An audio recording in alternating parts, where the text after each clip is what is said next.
To get to the top of MMA takes so much hard work and sacrifice and dedication. This is why when we see the fighters reach the pinnacle of the sport, they are celebrated universally by the MMA fans, pundits, media, and even other fighters. But as the famous saying goes, what goes up must come down. Some fighters who reached the very top of the sport in dramatic fashion also fell from the top in equal fashion. This list is to those unfortunate fighters who got so high up only to fall in brutal fashion, whether they just stayed too long and Father Time caught up to them, or the very top of the sport was never for them and it was too much to handle. This is the Fight franchise and the 10 biggest fighter fall-offs in MMA history. Number 10.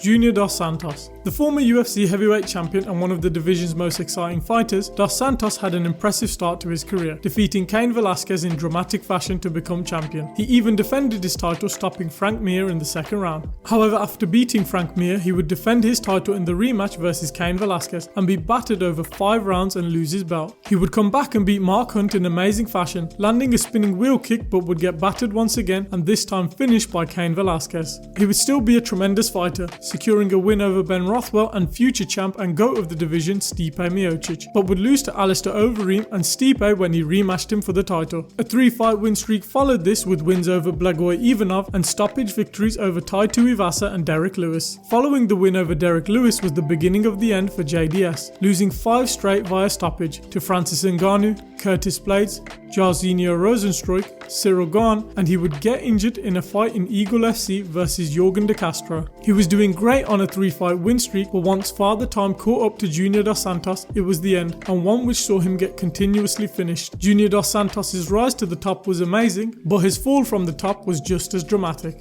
Number 9. BJ Penn. The prodigy BJ Penn was once considered one of the best pound-for-pound fighters in the world. Penn's career took a downward spiral after a series of unfortunate losses. After a brilliant career winning welterweight gold and having some of the biggest bouts in the early UFC's history and a remarkable reign as the UFC lightweight champion, BJ Penn moved back up to welterweight, beating Matt Hughes and drawing with John Fitch. It was from these bouts onwards BJ Penn's career went downhill and was completely finished at the highest level. BJ Penn would lose 7 fights in a row before the UFC decided not to let him compete again. On the decline, BJ Penn had many low points, but arguably the lowest point of his career came when he faced Yair Rodriguez in 2017. Penn was outmatched throughout the fight, taking a brutal beating from the younger Rodriguez. The bout ended via TKO, but what made this bout even sadder was the fact BJ Penn, when he came on the scene, was this wild out there fighter like Rodriguez, who broke the mold of a conventional fighter, which signified it was just not his time anymore. It was a tough moment for Penn and his fans as they witnessed a fighter who once dominated and was a 2-way world champion and at the highest point of the sport struggle against younger competition. BJ Penn during his career was at the very top of the sport. At the end of his career, 7 losses in a row, he was truly at the bottom of the sport.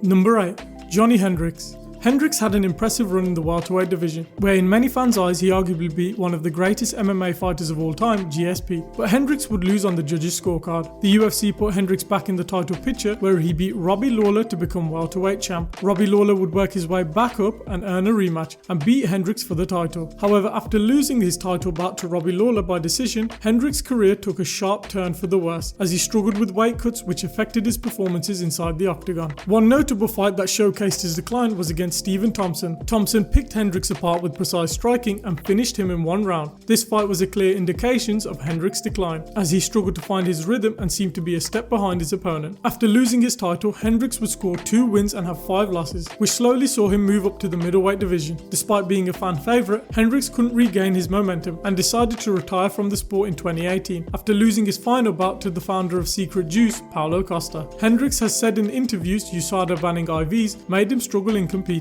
But to go from almost beating one of the GOATs of MMA to rapidly declining and falling off this hard, easily one of the biggest fall-offs in MMA history. Number 7. Hanan Barao. At one point in his career argued as the best fighter in the world, Hanan Barao was one of the most dominant fighters in bantamweight history. Barao went on an incredible 33-fight unbeaten streak, earning him the interim bantamweight title. The UFC eventually promoted him to undisputed champ after Dominic Cruz's lengthy absence from the sport. However, after losing to TJ Dillashaw on short notice in one of MMA's most shocking upsets, Barao's career took a significant downturn. Barao would rematch Dillashaw and couldn't handle TJ's speed and striking. Dillashaw showcased showcased his superiority in the octagon, relentlessly attacking Barao and securing a TKO victory in the 4th round. The defeat sent Barao's career into a tailspin as he struggled to recapture his previous form. Hanan Barao after the losses to TJ was never the same, where after losing the rematch to TJ, Barao would win 1 bout and lose 6. Barao would try and revitalize his career moving up to the featherweight division, but found no success there as well. The once feared champion became a shadow of his former self, from the arguable best fighter in the world on a 33-fight unbeaten run to a guy who didn't know who he was or what he was capable of once he tasted defeat and lost the title. This was drastic, as one loss completely changed a seemingly dominant and destructive Hanan Barao into a fighter fed to young hungry up-and-comers like Aljo, who went on to become champion. Number 6. Chris Weidman. Chris Weidman has one of the most shocking wins in MMA history, ending the best streak in MMA history. Weidman made headlines by dethroning Anderson Silva, who was on a 16-fight win streak to become UFC middleweight champion. He would have 3 title defenses, beating Anderson Silva again, defeating Lyoto Machida, and stopping Vitor Belfort. He would defend his title versus Luke Rockhold in an infamous bout. After a back and forth round 1 and 2, in the 3rd round uncharacteristically, Weidman threw a laboured spinning back kick, where Rockhold took down Weidman and pummeled him till the end of the round. Weidman survived the 3rd round but would be finished in the 4th round, losing his title and being given his first loss in MMA. However, after losing the title to Luke Rockhold, Weidman's career faced numerous challenges. He struggled with injuries and faced tough competition in the division. He would lose to Yoel Romero, who would throw a flying knee and ground and pound him, and would get smashed and beaten by Gegard Mousasi. He would bounce back and beat Kelvin Gastelum, only to be finished by Jacare Souza. Weidman would, following this loss, move up to the light heavyweight division and would be KO'd by Dominic Reyes. He would win 1 fight and then have his leg shattered like he did to Anderson Silva in a bout versus Uriah Hall. It was a tough fall from grace for the undefeated and dominant champion who dethroned one of the best champions in MMA history, and for it to be at the point now where Weidman has suffered a brutal and life-changing injury makes it that much worse of a fall off from the top. Number 5. Anderson Silva. Anderson the Spider Silva is widely regarded as one of the greatest fighters of all time. Silva's reign as the UFC middleweight champion was nothing short of extraordinary. With a record-breaking 16-fight winning streak, however, after suffering a devastating knockout loss to Chris Weidman, Silva's career took an unexpected turn. In their rematch, Silva suffered a horrific leg injury when Weidman checked one of his leg kicks. The injury required surgery and a lengthy recovery period, raising doubts about Silva's ability to return to form. Although Silva attempted a comeback, he faced mixed results in his later fights. With a win over Nick Diaz, which was later overturned to a no contest, Silva would beat Derek Brunson, but this was surrounded by controversy, with many believing Brunson had done enough to win. Silva's decline was evident in his losses. However, he did have flashes of brilliance in his epic fight versus Michael Bisping and his legendary showdown versus Israel Adesanya. But to go from the arguable best fighter ever to 1 win, which was controversial, 7 losses and 1 no contest, this is a monumental fall-off, which many would say should be number 1 on this list. But we let off Anderson Silva, who did suffer a horrific injury but did show some moments of brilliance while on the decline in his fights versus Bisping and Adesanya. For that reason, Anderson did suffer a massive fall from grace, but does deserve huge credit and showed amazing heart and determination to come back from that leg break. Number 4.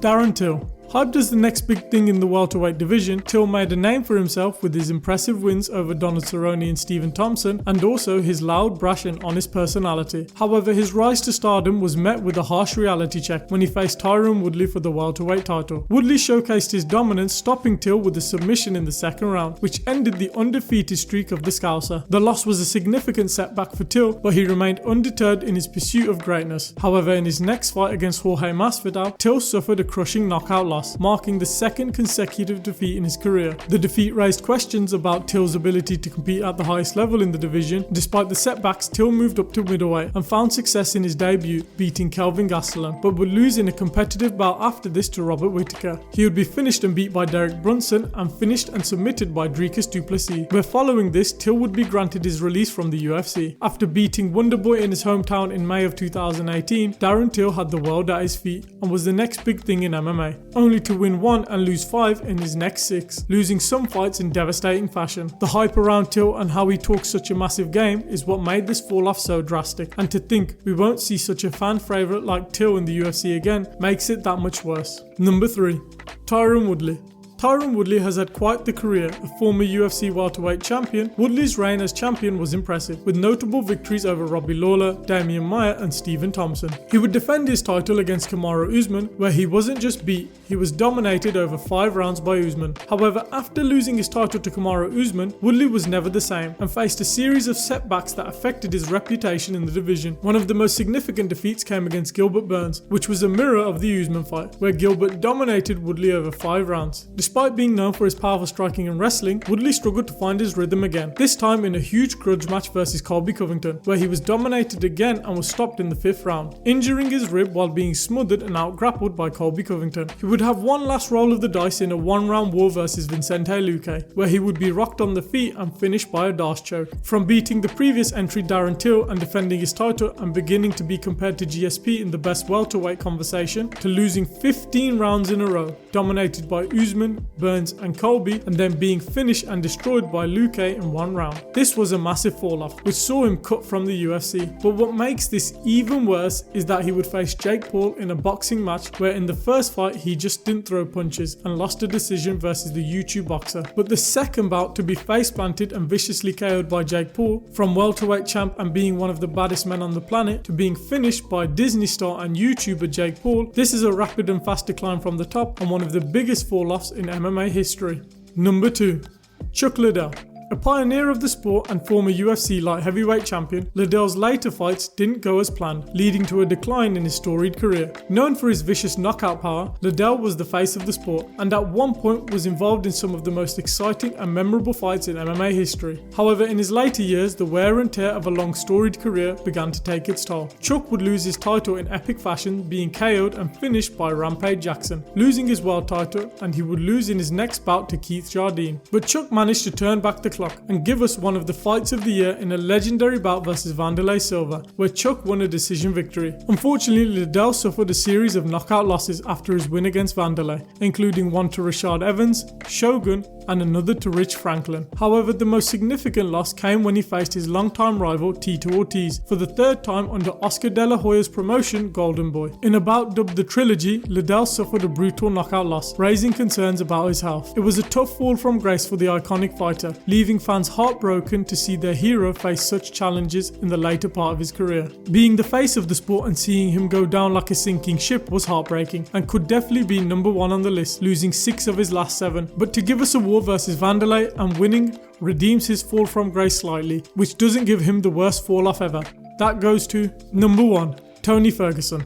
The unfortunate top spot belongs to Tony El Cucuy Ferguson, one of the most exciting fighters in MMA history. Known for his unorthodox style and relentless pace, Ferguson experienced an incredible 12-fight winning streak, with some legendary wins and performances, where he even captured interim lightweight gold. Ferguson earned his shot at the UFC lightweight title against Khabib. However, the fight was cancelled on multiple times due to injuries and other circumstances, preventing Ferguson from getting his opportunity at undisputed gold. Due to the pandemic, he would face Justin Gaethje for the interim lightweight title, where he suffered a brutal career-changing defeat. Gaethje's striking proved to be too much for Ferguson, leading to a TKO loss in the 5th round. It was a devastating moment for Ferguson and his fans, as they witnessed a fighter who once seemed invincible face a crushing defeat. He would return following this loss and face Charles Oliveira, who was on an amazing winning streak, and be dominated by Oliveira over 3 rounds, where he had his arm destroyed in an armbar by Oliveira. He would be dominated again over 3 rounds, this time by Beneil Dariush. This time he would have his knee destroyed in a leg lock and lose a 3-round decision. He would face Michael Chandler and have some success, where we saw shades of El Cucuy back, only to have his head obliterated and front kicked by Chandler, where we saw Ferguson out cold for the first time in his career. He faced Nate Diaz in an iconic fight, which was Diaz's last fight in the promotion, where he would be guillotined and finished. And following this, he would be pieced up by Bobby Green and choked unconscious in the 3rd round via an arm triangle. 6 losses in a row, with some brutal finishes and damage taken. To see the boogeyman of the lightweight division, who inflicted so much pain over the years, to take all that pain and punishment back is a huge fall off. But what gets this number 1 is everyone else understood their time was up. Tony, before his recent loss to Bobby Green, said 5 wins and he will get the title.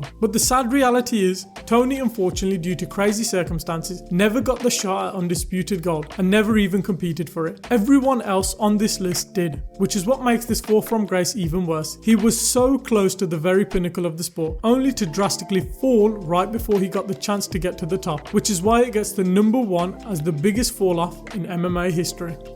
Did you enjoy the video? Let us know down in the comments below. Who do you think has had the biggest fall off in MMA history and UFC history? Put that down in the comments below. Leave a like if you enjoyed the video and subscribe for more fight and MMA content coming soon. We hope you enjoyed the video and we'll catch you in the next one.